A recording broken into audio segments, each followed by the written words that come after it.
In 1953, Mohammad Mosaddegh, the democratically elected Prime Minister of Iran, was dragged from his home in his pajamas by a crowd paid, in part, with CIA money. 71 years old, he'd wept openly in parliament. He'd nationalized Iranian oil. He'd won Time magazine's Man of the Year. And then, in a single August night, it was over. This is unpriced risk. Everything made sense, right up until it didn't. What happened to Mosaddegh didn't just destroy one man. It set in motion 70 years of consequence the world is still living inside. That was it. The British called it theft. The Americans called it a communist threat. What it actually was, a sovereign government deciding it should profit from its own natural resources, didn't fit the story either power needed to tell. So Operation Ajax was born. Roughly $1 million, a network of paid agitators, and a compliant Iranian general later, Mosaddegh was under arrest. He'd spend the rest of his life confined to a village called Ahmadabad, dying there in 1967, never fully tried, never fully silenced, never forgotten. Now ask yourself a serious question. If that's where the story ends, a democracy strangled before it could breathe, what does the 1979 revolution actually become? A cause or a consequence? Because that's the question running through this entire documentary. Not who to blame, not who to root for, but how did we get here? And what did decisions made in smoke-filled rooms in 1953 set in motion for the next 70 years? History doesn't announce itself. It accumulates quietly, like pressure behind a wall, until something gives. The answer starts much earlier than most people expect. To understand why 1953 mattered so much, you have to go back further than most accounts bother to go. Not decades, millennia. Because what most Western histories of Iran quietly skip is this. Iran is not a young country that stumbled into relevance when oil was discovered, or one whose identity begins with the Prophet Muhammad. Cyrus the Great was administering an empire stretching from Egypt to India in roughly 500 BC, and when he captured Babylon, he didn't enslave the population. He issued a clay cylinder, now sitting in the British Museum, declaring that conquered peoples could keep their religions, their customs, their homes. Historians treat it as the earliest known declaration of human rights.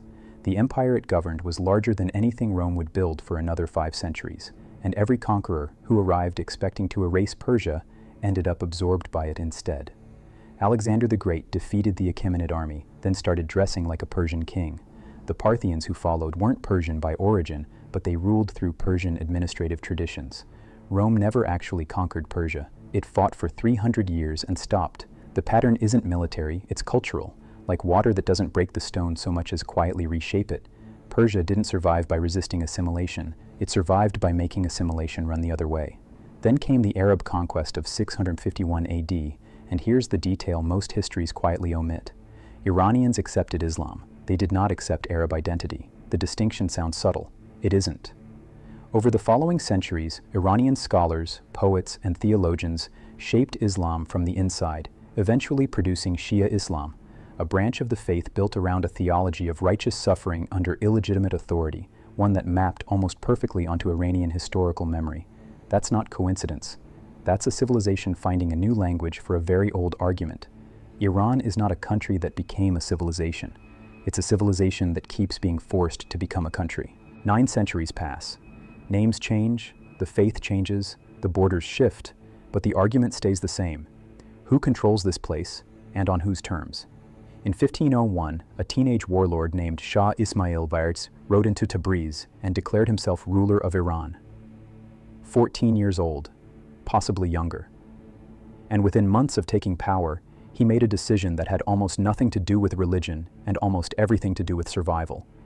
He ordered the forced conversion of Iran, then majority Sunni, to 12er Shia Islam. Clerics who refused were killed. The conversion was enforced at sword point across cities that had been Sunni for centuries. Why? Because to the west sat the Ottoman Empire, the most powerful Sunni military force on earth, and Ismail needed a wall between his people and Ottoman legitimacy. If his subjects shared the Ottoman Sultan's faith, they might share his loyalties too. A distinct state religion fixed that problem and turned a border into a firewall. But what Ismail couldn't fully control was what came next. To make the conversion stick, he needed clerics, lots of them. He imported Shia scholars from Lebanon and Iraq, gave them land grants, established religious courts, and handed them independent revenue through a tax called the khums, a fifth of certain earnings owed directly to religious authorities, not the crown. Within a generation, Iran had a clerical class that didn't answer to the state for its money, its courts, or its legitimacy, like a river rerouted to feed a second city, useful at first, then impossible to redirect. A parallel government built into the foundation on purpose, then impossible to dismantle. By 1891, that infrastructure was ready to move. When the Qajar Shah granted a British company a monopoly over Iran's entire tobacco trade, senior clerics issued a fatwa banning tobacco use. Iranians stopped smoking. The streets enforced it without soldiers. The Shah canceled the concession within months, the first time mass protest had reversed a government decision in the modern Muslim world. The clerics hadn't needed an army. They had mosques, courts, and 4 centuries of accumulated trust. Nobody in London or Washington seemed to have read that part of the history when 1953 came around. Fast forward through the Qajar collapse, through a brief constitutional experiment, through Reza Shah's iron modernization, through the Second World War and foreign occupation, and you arrive at 1953. The setting changes completely. The wound does not. Mosaddegh was gone, under house arrest in Ahmadabad, convicted of treason by a military tribunal, after the CIA and British intelligence had spent the better part of a year paying street gangs, bribing generals, and printing fake newspaper stories until his government fell. What replaced him was a Shah with a secret police force and a blank check from Washington. And here's the uncomfortable part. The Shah's modernization program actually worked by almost every measurable standard. The White Revolution of 1963, land reform, a literacy corps, women's suffrage, genuinely transformed Iran. Millions of peasants received land titles. Female literacy climbed. A new urban middle class emerged. The Shah called it revolution from above, and he wasn't entirely wrong. But the bazaar merchants who'd financed the mosques for centuries watched land reform cut into their networks. The clergy watched women's suffrage and secular courts eat into their authority over family law. Everything that had made them autonomous was shrinking at once. And when they protested, SAVAK, the CIA-trained secret police, arrested people, tortured them. It specifically targeted secular leftists, communists, liberals, exactly the people who might have built a functioning parliamentary opposition. So the opposition moved to the one place SAVAK couldn't easily follow, the mosque. Then came 1973. Oil prices quadrupled. The Shah received roughly $20 billion in additional revenue and decided to industrialize Iran in a decade, not gradually, not carefully, but all at once. Ports clogged with undeliverable machinery. Inflation hit 40%. The urban poor who were supposed to benefit from modernization couldn't afford bread.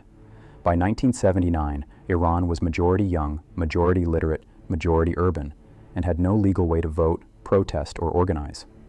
Think of a pressure vessel with no release valve, heat building, and nowhere to go. The only institution that had survived SAVAK intact was the one Ismail had built 400 years earlier. What took decades to say clearly about 1979 is this. The revolution that toppled the Shah wasn't primarily a religious event. It just ended that way. Most of the people in the streets of Tehran in 1978 and 1979 were students, Marxists, feminists, and secular nationalists who wanted what Mosaddegh had wanted 26 years earlier, a government that actually answered to Iranians. But Mossadegh's movement had no bones left.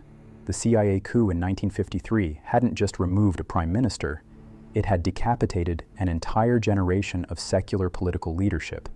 The lawyers, the parliamentarians, the party organizers, the people who actually knew how to build a government. The state had simply removed them.